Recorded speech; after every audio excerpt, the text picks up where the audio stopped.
Hey, how's it going everyone? Welcome to a video. We're here today with the latest Kaiju No. 8 release, that is Hibino Kafka. That's right, the main man himself. I guess technically the second release for Hibino Kafka, if you will, since obviously the first release was Kaiju No. 8, which is obviously the transformed version of Kafka here. Now, following in with the same box design as all the other releases, this time with a nice kind of peachy orangey red colour, which looks pretty good actually. Kind of digging the colour on the box and matches well with the grey and white. Then on the back we do have a nice section. It was just showcasing the figure, the accessories. I'm digging that shocked face and the effect for Kaiju 8, so I'm looking forward to checking that out. And I actually completely forgot to pre-order this guy. I went out just earlier today while getting lunch and picked it up from Yamada Denki in Japan. If you are in Japan and wanting to buy figures, I do recommend checking them out.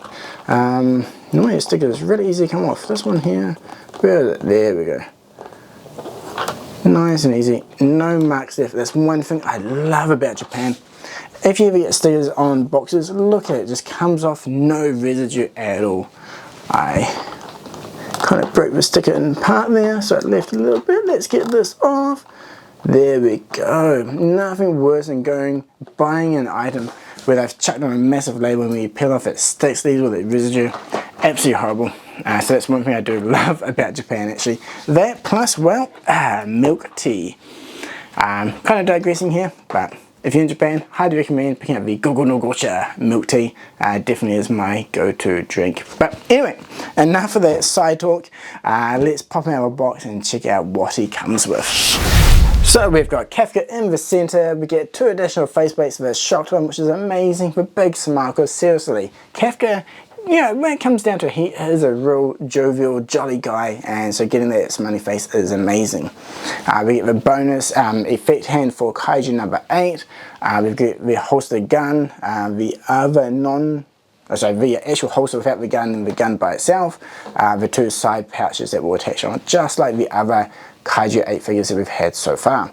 And then we also get the finger spread as well as the hand for holding the gun, and I think a loose hand there as well. So an okay section. Pretty light actually. Expensive figure for a light release. Like when you compare it to say Hoshino, Kikoru and Mina. I mean, Mina comes with a huge BFG and Kikoru came with her badass axe.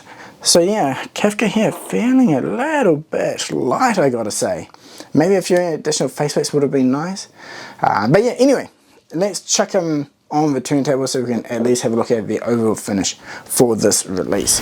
Now, as expected, this is definitely a good looking figure. Love the design. I mean, this is consistent throughout all of the Kaiju 8 figures so far for the battle suit. We've got a nice printing of the tech logo on the shoulder, the sculpting throughout the boots, upper gloves, all of the accessories that pop onto his belt, including the sword on the back. Now the sword itself doesn't come out, it is fully sculpted and molded in there.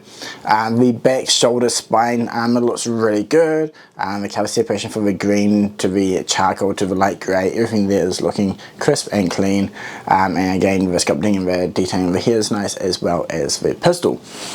So yeah, aesthetically speaking, definitely looking really good, and I think it's basically what you would expect if you have any of the other figures. Extremely similar to those, nothing to really point out of great significance that is different from the other releases. It all looks pretty much the same, just obviously different proportions to suit what Kafka has.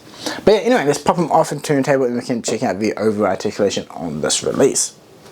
So starting with the head, I mean, nice range going forward. Going back, actually kind of limited. The head can tilt up a little bit, but not by a great deal. It just hits the back part of the armor there. Tilt, some action going on there. It does feel real fluid though. Now the shoulders are soft rubber, which move out of the way, just like the other Kaiju No. 8 releases. Now the range of the shoulder is great. He can lift his shoulder all the way up and over, even with the armor there, which is nice to see. Everything feels real fluid. If you lift it up like so, the armor will flip over to the back, so really nice there. It doesn't hinder that range at all.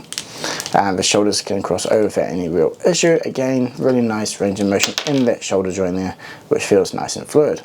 We also get the upper bicep swivel, and the elbow joint is absolutely fantastic. And then obviously the usual great range of motion and that wrist peg as well. So we move into that torso range. On the top part we do get some nice swivel and twist motion up top, which is great. Going back, he can angle all the way back, which is great. It will open up a gap on the front low. And then while going forward, it is, as you expect, essentially non-existent, as this is fully hard solid plastic, just like the other releases. Though we do get some swivel on the lower part, which is a bit better than, I think, original. And then going forward about 1/2 mil, and then going back about 1 mil or 2.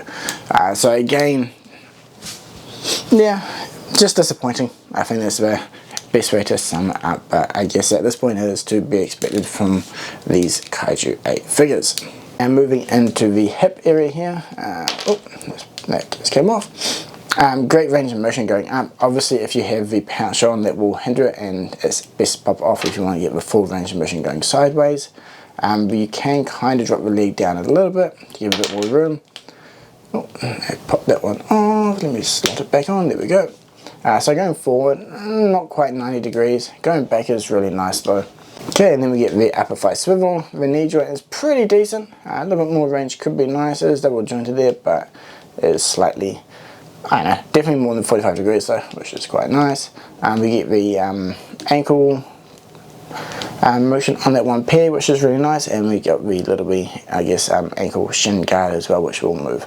So overall, fantastic range of articulation, basically everywhere except for that torso, just like the other Kaiju 8 figures, which is, yeah, definitely a bit of a disappointment, because otherwise it would be such a banger if we had some proper ab torso articulation. So yeah, we only have 3 faceplates in total, but each one is really nice. I love that closed eye smile, and then that kind of goofy shot face, which is great. Maybe a shouting face could have been nice, or I don't know, something. I feel like I need at least 1 or 2 more faceplates, right? It feels a little bit lacking in that regard, and we don't even get a bonus Kaiju 8 face in this release, which I think we've had with every other release so far.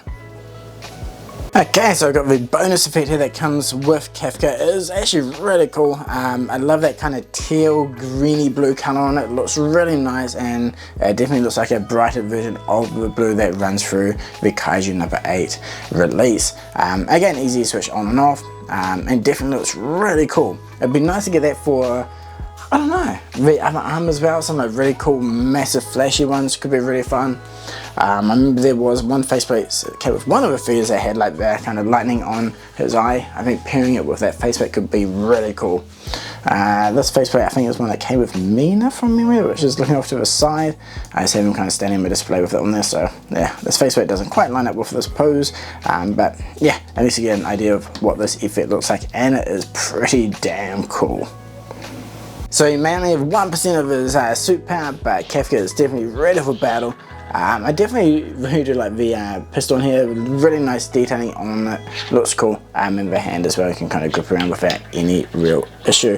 But yeah, I mean, he's probably not a figure that you're going to be putting in real dynamic poses, just because he is definitely limited with that torso. But yeah, I'm sure a lot of people out there who are really posing would be able to get him into some really cool action shots at least. I think I'll need to have a wee play around later, try and think of some poses, but maybe running could be quite good. But anyway, something simple for now kind of does the job.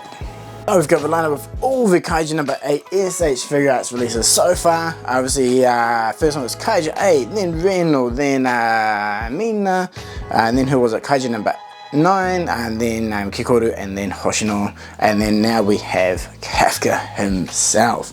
Now overall, I can't really say there's been any drastic change from any of the releases. That has been, if anything, consistent, which means all the articulation except for the torso has been consistently amazing, and then the torso is, well, yeah, non-existent. I think the only downside with this release is that he is very slim in terms of what he comes with compared to other figures, it feels like. As I mentioned earlier, obviously Mina comes with a big gun, axe, he came with his swords, blades and so forth, 9, all those really cool finger effects and extra arms, right? But to be fair, the Kaiju number 8 figure himself was really slim. at least on this one here, we do get this really badass effect to use on, which is amazing. Love this. I want to see more effects like this for the Kaiju number 8 line. But yeah, overall, as a huge fan of the series, both manga and anime, it is still a cool figure, a great pickup. But it's, you know, like when your parents say, I'm not angry, I'm just disappointed. That's the type of feeling that this whole line has given me, just due to that main torso area. It definitely is a little bit frustrating, and it's more so in Kafka here because he is a lot bigger, so that torso area takes up a lot more area on the figure. And I feel like it is a little bit more limiting compared to perhaps the other figures, especially Kikoru and Mina. I think it definitely hasn't been as much of an issue, and I would like more on Hoshino, but overall not quite so bad. But yeah, that's just one thing I wish I could have seen a massive update on these releases. Hopefully, if we get into the updated suits for the main characters, we do get a full rework in that area. That is the main wish I have of the line. I'm still going to be buying them because it's Kaiju number 8, and yeah, overall I really do like the figures. Maybe it's just because I'm such a big fan, I expect more, I want more, right? But yeah, that is it for a review. Overall, a really cool figure. Loving that shocked face. It's nice to get those type of gimmicky faces with figures. Loved them in the Naruto line, and it's great to see it here as well. But yeah, please do let me know in the comments below what you think about this figure and the whole Kaiju 8 line in general. Are you still collecting, or have you given up? Or is there any one particular character that you are itching to get your hands on from this series?